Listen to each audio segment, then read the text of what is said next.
Hello students, this is Ravi Saxena. Welcome to the economics class. आज हम अपना next chapter start करते हैं नेक्स्ट बुक का स्टैटिस्टिक्स। स्टैटिस्टिक्स का ये फर्स्ट चैप्टर हमारा, स्टार्ट करते हैं इसको। स्टैटिस्टिक्स आप पहले भी प्रीवियस क्लासों में भी पढ़ चुके हैं, 9th में 10th में कुछ वही चीज़ है सारी ये। तो चलिए पहले हम इसका एक मीनिंग पढ़ लेते हैं। इसका मीनिंग क्या है? स्टैटिस्टिक्स इसको बोलते हैं हिंदी में सांख्यिकी।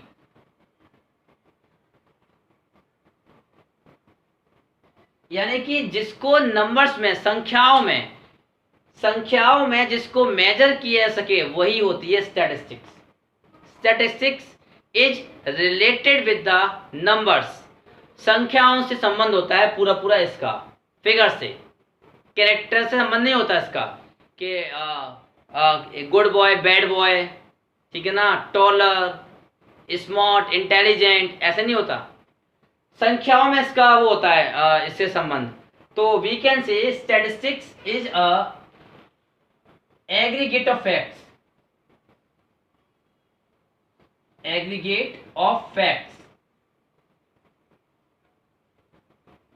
which carries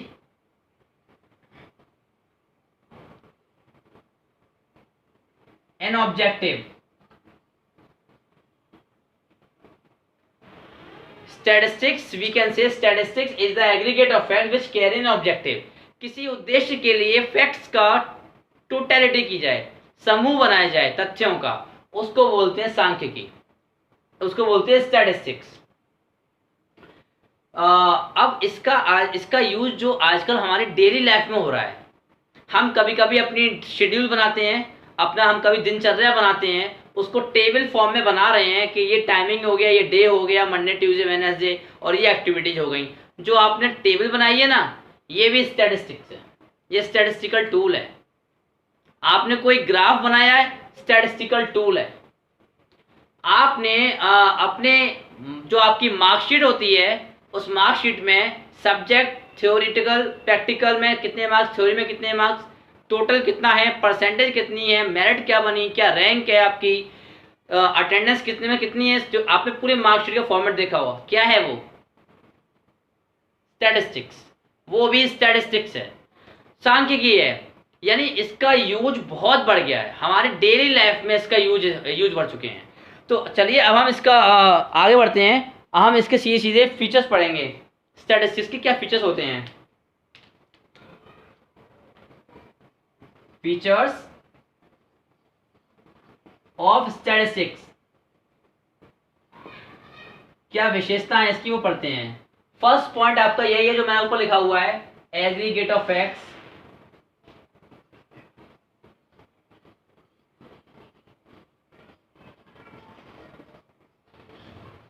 तथ्यों का समूह, एग्रीगेट ऑफ फैक्ट्स, ये फर्स्ट फीचर है, फर्स्ट विशेषता है कि स्टैटिस्टिक्स फॉर्म तभी होती है जब फैक्ट्स का टोटल किया जाए। A single figure, a single number can not constitute the statistics. एक अकेली संख्या स्टैटिस्टिक्स नहीं बना सकती, वहां पर एक नंबर्स का समूह होना चाहिए, ग्रुप होना चाहिए। हमने बोल दिया mister Ram has got 50 marks in mathematics. अब राम ने मैथ्स में 50 नंबर प्राप्त किए हैं, 50 अंक आए हैं उसके। इसका स्टैटिस्टिक्स से कोई संबंध नहीं है। इसको क्या आप ऑर्गेनाइज करोगे, क्या आप प्रेजेंट करोगे इसको? स्टैटिस्टिक्स वहाँ जनरेट होती है, वहाँ प्लेस होती है, स्टैटिस्टिक्स वहाँ शामिल होती है जहाँ पर कोई कंपेरेबल डेटा हो, जहाँ पर कोई कंपैरिजन करने के लिए नंबर हो। लेकिन यहाँ पर तो कुछ भी नहीं है, यहाँ एक सिंगल फिगर है। तो ये बात ध्यान रखिए, हमेशा स्टैटिस्टिक्स हमेशा एग्रीगेट ऑफ फैक्ट्स मांगती है। Single number, single figure can not form the statistics.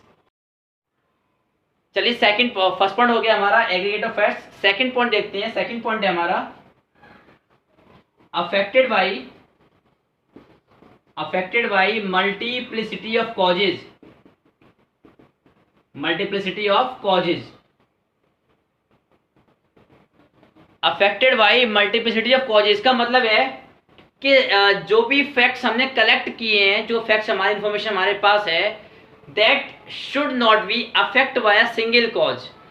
उसके पीछे एक कारण ना हो, उसके पीछे बहुत सारे मल्टीपल कॉजेज हों, मल्टीपल कॉजेज से प्रभावित हो वो।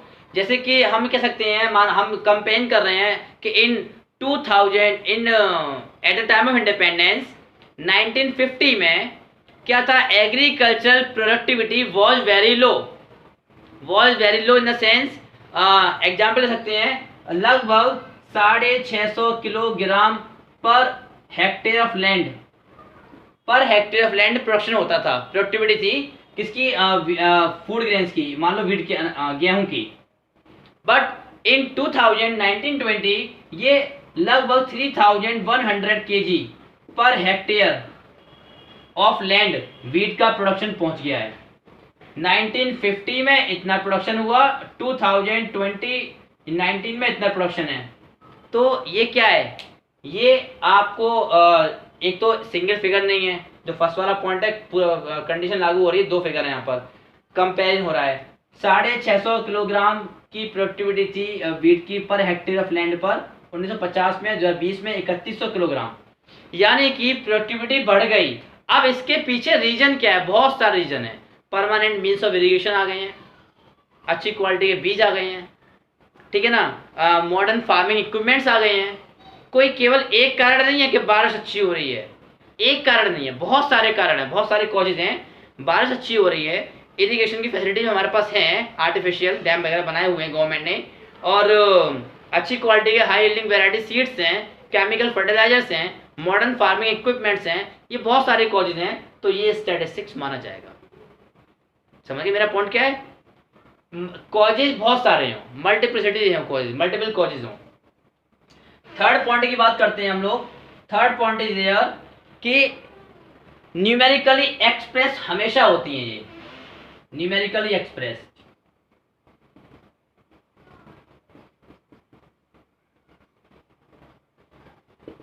इसके बारे में मैंने आपको बताया था अभी भी कि स्टैटिस्टिक्स वहां फॉर्म होती है जहां पर नंबर्स होते हैं, संख्यात्मक नंबर। क्वालिटेटिव आइटम से इसका कोई संबंध नहीं है, गुणात्मक तथ्यों से। संख्यात्मक क्वांटिटेटिव फैक्ट्स जो हैं, वैल्यू जो हैं, वही इसमें एक्सप्रेस होती है। स्टैटिस्टिक्स में नंबर्स, स्टैटिस्टिकल वैल्यू जो होती है वो न्यूमेरिकली एक्सप्रेस होती है, नंबर्स में व्यक्त होती हैं। बिना नंबर्स के कोई चीज है, कोई भी स्टेटमेंट है, वो स्टैटिस्टिक्स नहीं कहलाया जाता। तो स्टैटिस्टिक्स में न्यूमेरिकली एक्सप्रेस वैल्यूज आती हैं। नेक्स्ट पॉइंट है इसमें कि फोर्थ पॉइंट है reasonable accuracy,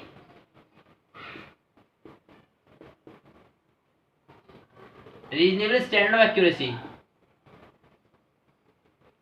standard of accuracy. Accuracy का मतलब होता है कोई चीज फास्ट हो, क्विक हो कोई चीज, और बिल्कुल करेक्ट हो, दैट इज एक्यूरेसी। तो स्टैटिस्टिक्स में वही चीज है, यहाँ पर स्टैंडर्ड। इसमें क्या है, उचित मात्रा में सत्यता, उचित मात्रा में एक्यूरेसी पाई जाती है इसमें, क्योंकि हम डेटा को एक करेक्ट तो पूरा करते हैं, लेकिन उससे हम कंक्लूजन्स निकालते हैं सैंपल के बेस पर, एवरेज के बेस पर। तो इसमें एक्यूरेसी की मात्रा अच्छी रहती है और ब्रीफ रहती है। शॉर्ट में हम समराइज वे में उसका आकलन कर लेते हैं डेटा का, इंफॉर्मेशन का। तो ये हो गया आपका reasonable standard of accuracy. Next point की बात करें हम लोग, नेक्स्ट पॉइंट है आपका pre determined purpose.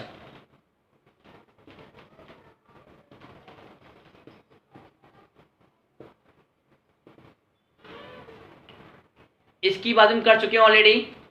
Pre determined purpose का मतलब क्या है कि बताया था मैंने आपको ऊपर, एक ऑब्जेक्टिव के साथ स्टैटिस्टिकल डेटा नंबर्स का कलेक्शन किया जा रहा है, बिना किसी पर्पज के नहीं किया जाएगा, पहले से सोचा समझा उद्देश्य होगा। भाई मार्कशीट क्यों बनाई जाती है, बच्चों को प्रोग्रेस रिपोर्ट देने के लिए, बच्चों का स्थान बताने के लिए, आपके इतने इसमें इतने मार्क्स आए, इसमें इतने मार्क्स आए, इसमें और इम्प्रूवमेंट की गुंजाइश है, इसमें आप बेस्ट हैं तो उद्देश्य होता है, रिजल्ट्स निकलते हैं, उद्देश्य होता है। आपका कोई एक डेटा है, फैमिली डेटा, और वो गवर्नमेंट ने कलेक्ट किया है, उसके पीछे भी एक पर्पज है। बिना किसी पर्पज के स्टैटिस्टिकल डेटा कलेक्ट किया हुआ न्यूमेरिकल डेटा बेकार होता है, उसका स्टैटिस्टिक्स से कोई संबंध नहीं होता। अब मैंने यहाँ पर एक बात बोली, यहाँ पर आपको एग्जाम्पल दिया था 1950 में वीट की productivity 650 kilogram per hectare land थी। 2020 में यही वीट का production per hectare of land 3100 kilogram था। यहाँ पर पर्पज है, वहां पर कंक्लूजन निकाले जाएंगे कि पहले क्या नहीं था और अब क्या है और आगे हमें और क्या करना चाहिए। तो there should be a purpose. Next point की बात ये हो गया आपका प्रीडिटरमाइन पर्पज। नेक्स्ट पॉइंट की बात करेंगे, statistical data are collected in a systematic manner. Systematic manner, systematic manner का मतलब ये है व्यवस्थित तरीका, कि कोई भी data information that we are collecting that should be systematically, that should be in an organized way. ऐसा नहीं है कि पहले आपने बच्चों की मैं एग्जांपल देता हूँ आपको, एक स्टूडेंट्स का एग्जांपल देता हूँ क्लास का। आपने क्या किया, बच्चों की स्टैटिस्टिकल डेटा इकट्ठा कर रहे हैं आप लोग, इन्फॉर्मेशन कलेक्ट कर रहे हैं। क्या कर रहे हैं आप लोग, फर्स्ट कॉलम बना दिया एज का, सेकेंड कॉलम में फादर का नेम, थर्ड कॉलम में स्टूडेंट का नेम। गलत हो गया, ये सिस्टमैटिक मैनर नहीं है। पहले स्टूडेंट का नेम आना चाहिए, फिर स्टूडेंट की एज आनी चाहिए, फिर स्टूडेंट्स के फादर नेम आना चाहिए। ये तरीका होता है। तो एक सिस्टमैटिक मैनर में कलेक्शन होना चाहिए, तभी ये होता है आपका स्टैटिस्टिक्स। बिना सिस्टमैटिक मैनर के वो इंफॉर्मेशन स्टैटिस्टिक्स नहीं कहलाई जाएगी। नेक्स्ट पॉइंट की बात करते हैं हम लोग। तो नेक्स्ट पॉइंट है अपना आपका कंपेरेबल डेटा, कि जो मैं आपको ऊपर बता रहा था अभी।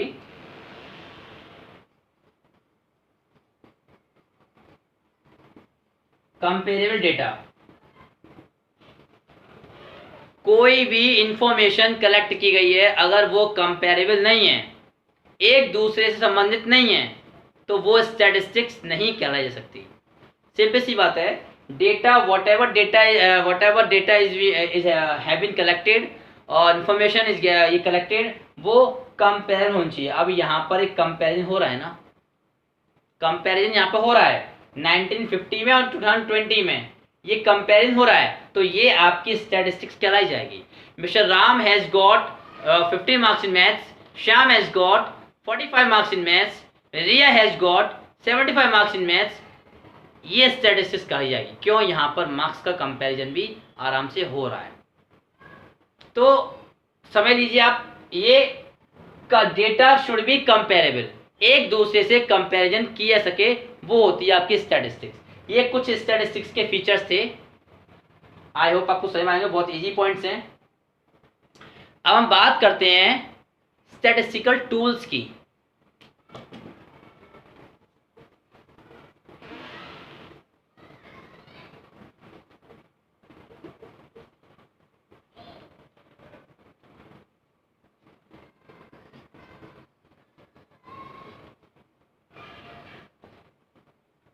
स्टैटिस्टिकल टूल्स और टेक्निक्स या मेथड्स कह लो आप।